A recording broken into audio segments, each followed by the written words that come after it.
Hello and welcome back to another Microsoft Flight Simulator video. In this video, we're looking at the news for the past, let's say about 4 weeks now, and it's been a pretty exciting time in the flight sim community. One of the biggest things that happened recently was the Flight Sim Expo. I'm not going to cover it in great detail in this episode because I made a video just on that. Go ahead and check it out if you'd like to. But at the Flight Sim Expo, we had Meridian showcase a few products out there. Navigraph came out kicking with an impressive, exciting new way of looking at AI traffic within Navigraph.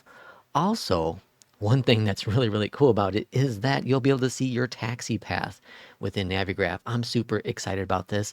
757 BlueBird is, well, making some good progress. People have got hands on. It looks really good. It flies pretty decent from everything that I've gathered. There have been some question marks on the side of the developers with some of the feedback that the community has given to them.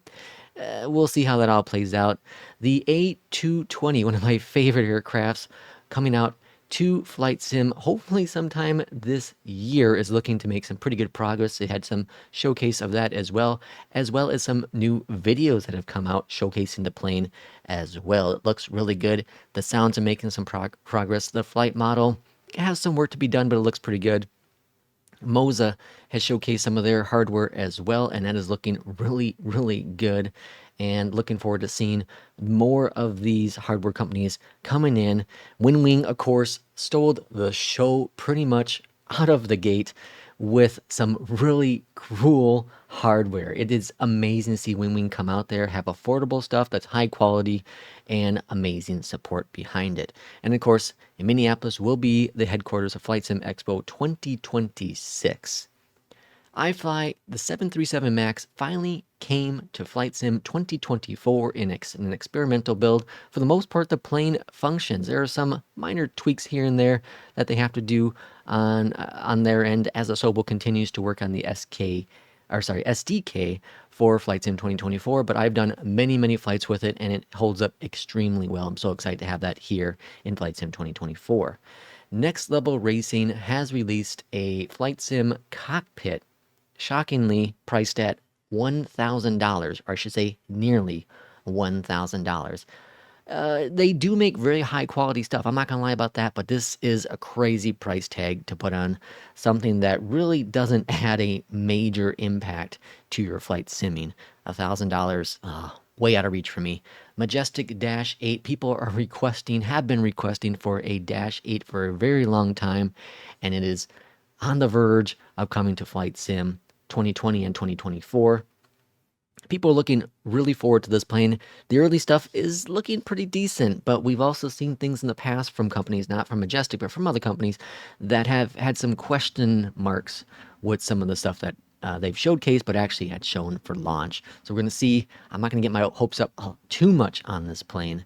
Flightbeam and Jetstream are working on a Phoenix airport, which will be interesting because there already is a third-party Phoenix airport out there that looks pretty good and feels pretty good. So we'll see how that works out. SayIntentions has been working on traffic for a very long time and has finally launched for early access to its subscribers. There are reports of a lot of issues with it, but again, it is early access. We'll see how it goes. I've covered SayIntentions in the past. I have my question marks on the company itself, but the product can be good at times. We'll see how things work with that. Fly2High has released a scenery as well, and looks pretty decent. And it's cool to see a KTUL here in Flight Sim as well.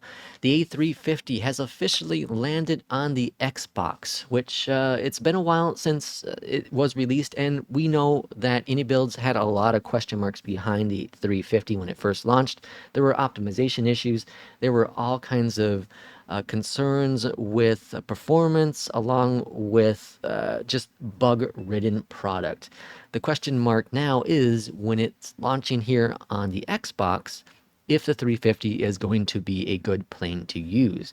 Now, I'm very happy to report in my recent usage of the 350 that it has come a very long way.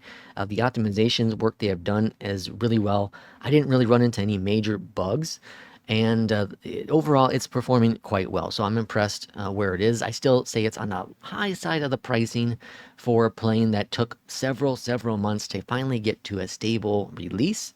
But with it now on the Xbox, we'll see how things work with that.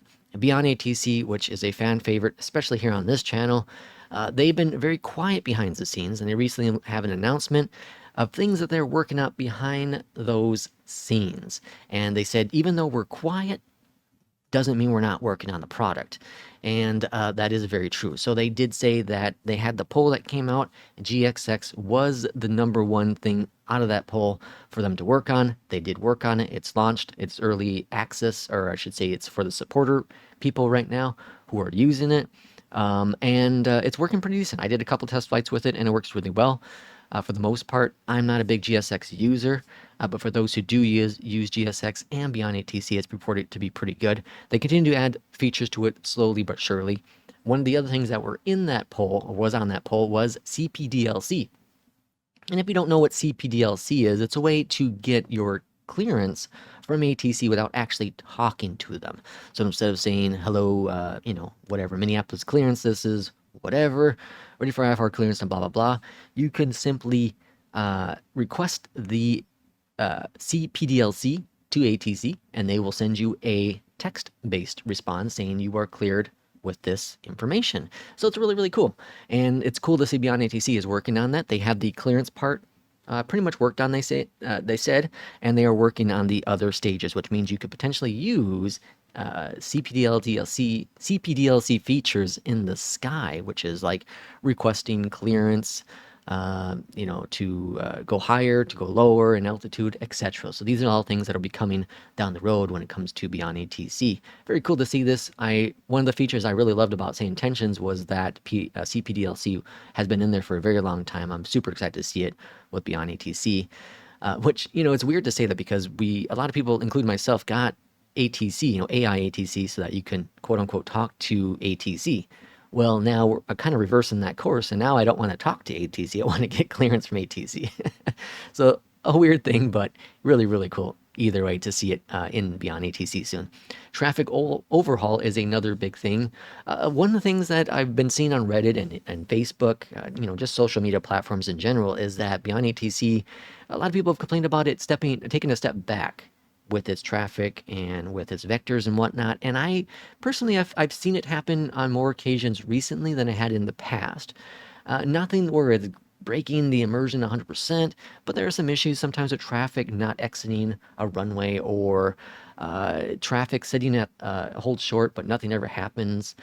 Sometimes where I'm holding short and I don't get clearance from tower because they see a plane there that's actually not there. So there've been those kind of things that I've experienced personally in my use of BeyondATC. But again, nothing that's been completely breaking, and it's not every single flight. It's every once in a while here and there. Vectors can be question mark at some points, but that's with every single ATC product out there, including a VATSIM as well. People get left out in the dust. I watch a lot of 757 Spy, and there's a user on his channel that seems to always get some sort of missing status. They went MIA on VATSIM, which is just a running joke there. But again, it does happen on there just as much as it's going to happen here. It probably obviously happens more with AI ATC, but BeyondATC, SayIntentions, FS HUD, this thing is going to happen. But I've had those issues happen a little bit more recently too, also with BeyondATC. So hopefully they get that patched up. And of course, the big thing that everyone's been waiting for with BeyondATC since traffic was released is VFR. And I'm proud to say that BeyondATC and their update did state they are working on VFR. And once they have something more to showcase, they will do so.